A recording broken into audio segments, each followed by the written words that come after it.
Olá, muito bom dia. Seja bem-vindo ao programa Dialogando aqui nos estúdios da TV Diário de Campos. É um prazer imenso receber você nesta manhã e esperamos que Deus possa abençoar grandemente a sua vida.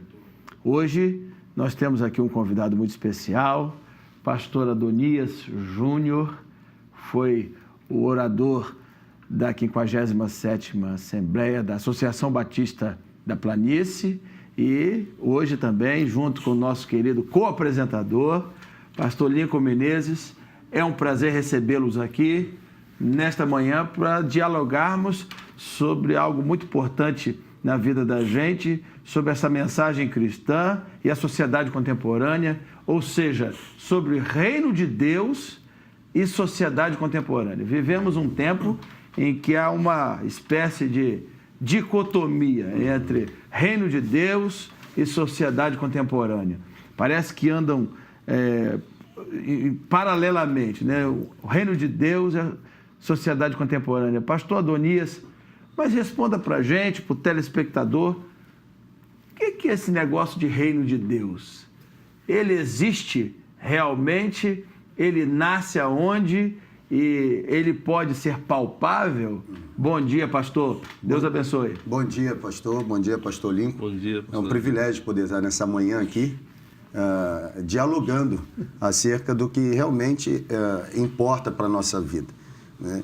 Na minha opinião, o grande desafio é tornar o reino de Deus palpável, uma vez que reino de Deus, na concepção de muitos cristãos, se tornou utópico, se tornou uma teoria, se tornou um ensinamento a ser apresentado. E eu gosto muito do texto do Novo Testamento, quando o João Batista, o profeta, reaparece ou aparece num cenário, dizendo que é chegado a vós o reino dos céus, né? O reino de Deus está próximo, ou seja, está à distância de um braço, é palpável, é acessível, né? Talvez o grande desafio nosso seja apresentar o reino de Deus não através de um discurso, mas através do serviço. Eu creio que a proclamação da igreja, ou a missão da igreja, não consiste apenas na proclamação, mas também no serviço. Reino de Deus é estar junto. Reino de Deus é você materializar nas suas atitudes o que talvez seja invisível, ou seja, eu não acredito no reino de Deus como um mero discurso. Quando João diz que o verbo se fez carne e habitou entre nós, óbvio que ele está falando acerca de Jesus. Mas eu penso que ainda hoje a igreja é responsável em transformar o abstrato em concreto, em trazer para o campo do visível o que é invisível, em trazer para o campo do palpável o que um dia não pôde ser palpado. Então, o reino de Deus, para mim, é mais do que um discurso. Reino de Deus, na minha concepção, ele é visto, ele é materializado, ele tem um clímax na missão e na pessoa de Jesus Cristo. Isso. Então, esse reino de Deus é materializado na igreja. Pastor Lincoln, reino de Deus materializado na igreja. Falamos aqui na semana passada sobre igreja, né? A importância da igreja para a família, estávamos aqui falando sobre isso.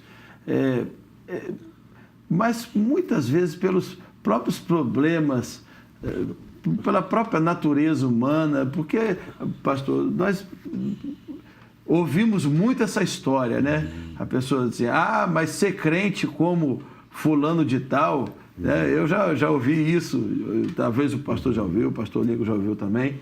Quer dizer, essa ligação entre reino de Deus e a sociedade é como se estivesse no monte e descesse do monte, né? Como é que o pastor vê essa questão toda, vê tudo isso? Como esse reino de Deus pode ser evidenciado na sociedade? Pastor Adonias já deu a questão do serviço, já apresentou a questão do serviço. O que o senhor teria a dizer sobre isso? O reino de Deus, ele não consiste em comida, né, nem bebida, a Bíblia diz, mas paz, alegria, né, no Espírito. Mas o que de fato acontece no reino de Deus é que o reino de Deus é composto por seus filhos. Pessoas que entregaram seu coração realmente para Cristo Jesus e Deus os transformou. E a transformação que Jesus propõe é uma transformação interna. Não é uma transformação aparente para que as pessoas vejam. é uma transformação interna. Muitos acreditam no Evangelho, e o pastor está falando a respeito disso, externo, daquilo que Deus pode proporcionar. Mas a proposta de Jesus sempre foi uma transformação interna, e esse coração transformado vai te dar uma nova vida, uma nova alegria. Agora, por exemplo, cada um de nós temos filhos. Aqui, quem nos assiste também tem filhos. E quando você olha para um filho, ele não precisa se esforçar para ser parecido com o pai. Ele não precisa se arrumar como o pai para ser parecido. Quando você é filho, automaticamente o seu jeito, sua maneira de ser, a sua maneira de se desenvolver é parecido com o pai. Então o Evangelho tem essa face. O Evangelho é quando você é parecido com Jesus, sem se esforçar, sem ter um esforço ou uma máscara para isso. É natural, porque você foi transformado internamente. Então suas atitudes começam a ser parecidas com o seu mestre. O reino de Deus precisa ser palpável na vida das pessoas quando você estende a mão, quando você... É interessante, eu acho que cada um de nós já tivemos uma experiência, por exemplo, de alguém chegar para você e dizer assim: pai, você é cristão, não é? Aí você fala assim: como é que você percebe? Não, o seu jeito, sua maneira de ser. É gostoso você ser reparado como cristão a partir disso. Eu acho que vale essa transformação. Mas tem um outro lado aí. Olha, no último censo brasileiro, nós vimos uma quantidade imensa de evangélicos que cresceram. E se essa for a perspectiva, se continuar nesse crescimento, talvez aí em 2050 já vamos ter maioria evangélica no Brasil. Entretanto, esse crescimento, esse é senso comum, esse crescimento não se reproduziu em um impacto de melhores cidadãos, o reino de Deus e tudo mais. Pastor, por que isso não aconteceu? Porque a gente precisa entender, o Link estava falando sobre o reino de Deus enquanto soberania, e de fato é soberania. Só que a gente precisa ter uma maturidade de identificar e reino de Deus não pode ser confundido por uma simples confissão. E talvez esse seja o contrassenso de um senso apresentado pelo senso comum. Né? Porque você olha e você diz assim: a igreja cresceu. Nunca a igreja cresceu tanto como cresceu nas últimas décadas. Mas eu costumo dizer que é um crescimento anomalíaco, porque a igreja cresceu quilômetros em largura. Nossos templos estão abarrotados, mas ela cresceu poucos centímetros em profundidade. Então, que tipo de crescimento é esse? É um crescimento qualitativo? De fato, é o fermento que está levedando? Ou apenas há uma adesão? Apenas há uma instauração de um colonialismo? Então, o reino de Deus é muito mais do que isso. Reino de Deus, de fato, é você viver debaixo da soberania de Deus. O reino de Deus, na minha opinião, é você crucificar a sua autonomia. O reino de Deus é você fazer a oração do apóstolo Paulo: já estou crucificado com Cristo, vivo não mais eu, mas Cristo vive em mim. Mais do que fazer parte de uma instituição, nós precisamos, de fato, ter a presença desse reino em nós.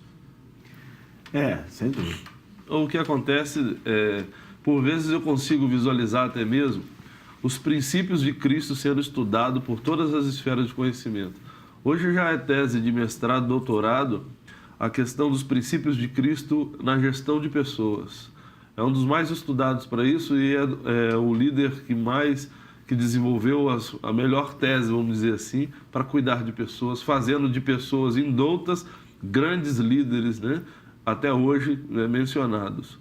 Acontece que algumas pessoas adquirem os princípios de Jesus Cristo no ser bom, no tratar bem o outro, mudou alguns aspectos de vida, mas não aconteceu esse tipo de sacrifício do eu. Muitas vezes ele adquiriu todos os princípios de Cristo, se considera um cristão por esses princípios, mas ele não tem Cristo. Isso é um grande fator, talvez não tenhamos tempo para desenvolver tudo que isso implica. Mas é importante que os princípios de Cristo sejam adquiridos. Mas o princípio de Cristo, os valores de Cristo precisam ser interiorizados com Cristo, com a pessoa de Jesus. Porque o Salvador não são as atitudes, mas a transformação que Cristo dá à pessoa e a torna nova criatura é que a faz ter princípios novos conduzidos pelo Espírito Santo de Deus, que é então essa lei do Espírito e de vida que reage em nós. Então é muito bom todas as pessoas que seguem princípios. Eu sei que existe até na parte secular empresas que estruturaram seus valores baseados no cristianismo. Isso é muito bacana. Mas é importante que as pessoas que seguem os princípios de Jesus conheçam de perto a Jesus, porque Ele é o Salvador.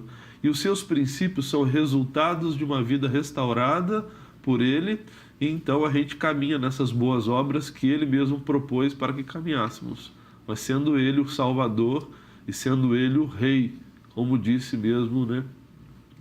Maria, minha alma engrandece ao Senhor e meu espírito se alegra em Deus, o meu Salvador. Então existe o Salvador e nós precisamos dele. Eu penso que deve haver essa harmonia entre o discurso e a prática.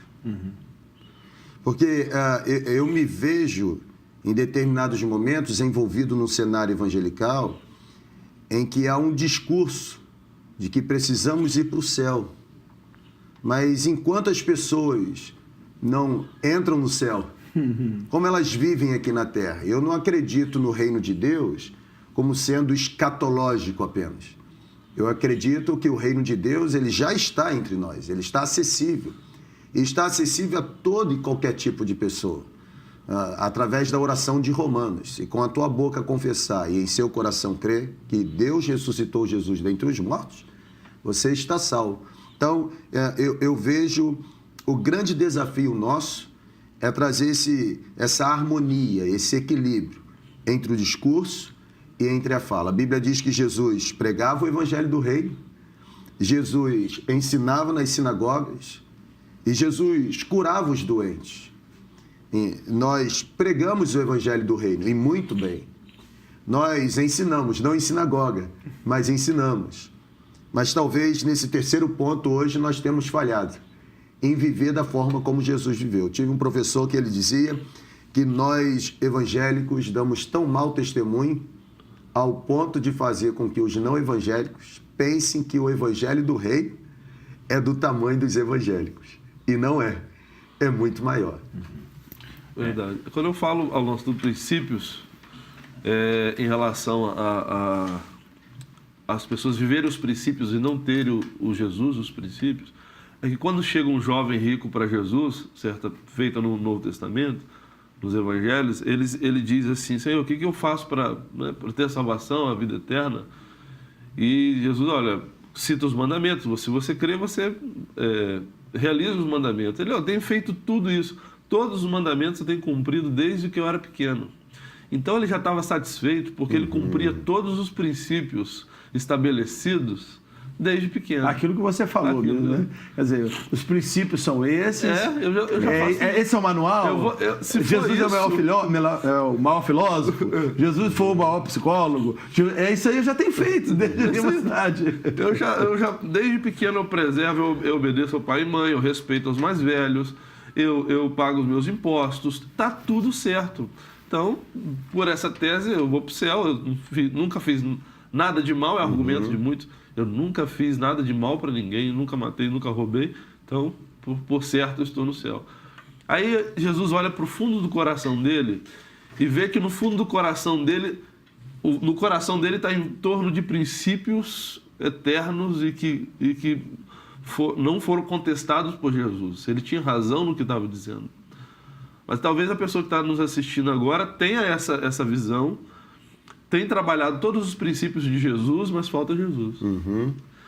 E aí aquele jovem rico começa a dizer, Jesus diz ao jovem rico, olhando nos seus olhos, amou aquele jovem e diz, falta-te uma coisa. Aí ele queria saber qual é essa coisa para que ele pudesse concluir e realmente ser salvo por Cristo, pelo seu reino. E trazer uma autossatisfação também, né? Talvez seja. Quer dizer, falta de uma coisa. Quer dizer, ele falou assim, poxa, eu tenho tentado fazer tudo, mas falta alguma coisa. Até por uma questão de vaidade pessoal, talvez, né? Mas o que está faltando? Exato. Que eu quero me sentir E é interessante. autorrealizado. E é né? interessante, porque esse falta-te uma coisa, esse uma coisa não é numeral. Então. Porque falta-te uma coisa, falta tudo. Falta tudo. Nesse caso, falta tudo. Falta tudo, né? Porque a questão não basta interiorizar o reino. Eu preciso encarnar o reino. Eu preciso ser a resposta de Deus para os anseios dessa necessidade. O reino não pode ser abstrato. O reino não pode se limitar ao nosso discurso. John Stott tinha uma frase fantástica. Ele dizia que a arte de todo pregador é transformar os ouvidos dos ouvintes em olhos, para que eles sejam capazes de visualizar o que eles estão ouvindo. Então, esse é o nosso desafio. Não trazer o reino de Deus apenas como um discurso, Verdade. como um ensinamento a ser transmitido, mas uma experiência a ser vivenciada. É viver debaixo do domínio de Deus. É viver debaixo da soberania de Deus. É viver para Deus incondicionalmente. Mas sabe qual é a resposta de Jesus? Falta-te uma coisa. E quando ele olha para aquele jovem, ele diz assim... Ele olha para o coração do jovem e vê que no centro do coração dele estão as riquezas. E quando ele vê as riquezas no trono do coração dele, mesmo cercado de princípios, ele tem a riqueza no trono e aquele lugar do trono do coração, se podemos fazer uma analogia em relação a isso, ele precisava de algo. Então ele dá uma ordem para que aquele trono pudesse se esvair das riquezas para que Cristo pudesse entrar no centro como rei desse reino e rei do nosso coração. Então, ele fala assim, vai e vende tudo o que tens e veja que Jesus não tem interesse nas suas fazendas, nas suas riquezas. Deus tem interesse no coração daquela pessoa. Ele diz, dá aos pobres, não traz para mim não, dá aos pobres e vem, segue-me. A Bíblia diz que aquele jovem se entristeceu, porque no centro do coração dele estavam as riquezas. Aí ele dá aquele discurso, quão difícil entrará um rico no reino dos céus. Não é que um rico não possa entrar no reino dos céus. Muita gente já me abordou, me perguntou a respeito. O rico não vai entrar no reino dos céus? Não, o rico vai entrar no reino dos céus. Não é que aquele menino classificava todos os ricos. Não é que não é que aquele menino era rico, não era esse o problema. O problema é que não é que ele tinha riquezas, o problema é que as riquezas o tinha. E esse é um grande paradoxo. Nós podemos ter riquezas e ir para o céu, ser rico não é pecado, você trabalha, ganha o seu sustento, o seu pão, o seu dinheiro, sustenta a sua família, tem os seus recursos. Jesus tinha muitos amigos ricos, discípulos ricos, mas o perigo é quando as riquezas o têm. Quando as riquezas me têm, quando no centro do coração está as riquezas, aí é difícil o rico entrar nos céus. Não porque só o as reino riquezas, de Deus, né? O reino de Deus precisa que Jesus esteja no centro. E está comprovado de que essa contestação de Jesus nada mais é do que mostrar que reino de Deus não pode ser abstrato. Exato. Precisa ser a resposta, sim, para a necessidade do ser humano. Talvez um segundo tema seria, hoje nós falamos sobre o reino de Deus, seria sobre a característica do Deus do reino. Né? Por favor. Porque, por exemplo, desenvolva. Você fala sobre o reino de Deus, mas se o reino é de Deus, quem é esse Deus do reino? É um Deus amoroso. Verdade. É um Deus que ama apesar de. É um Deus que ama com amor incondicional, um amor altruísta, um amor desinteresseiro ou desinteressado. Um Deus que ama a gente apesar da gente ser quem a gente é, apesar da gente fazer o que a gente faz. Um Deus que não leva em conta o nosso demérito, mas apesar do demérito, ele por soberania decide nos abençoar.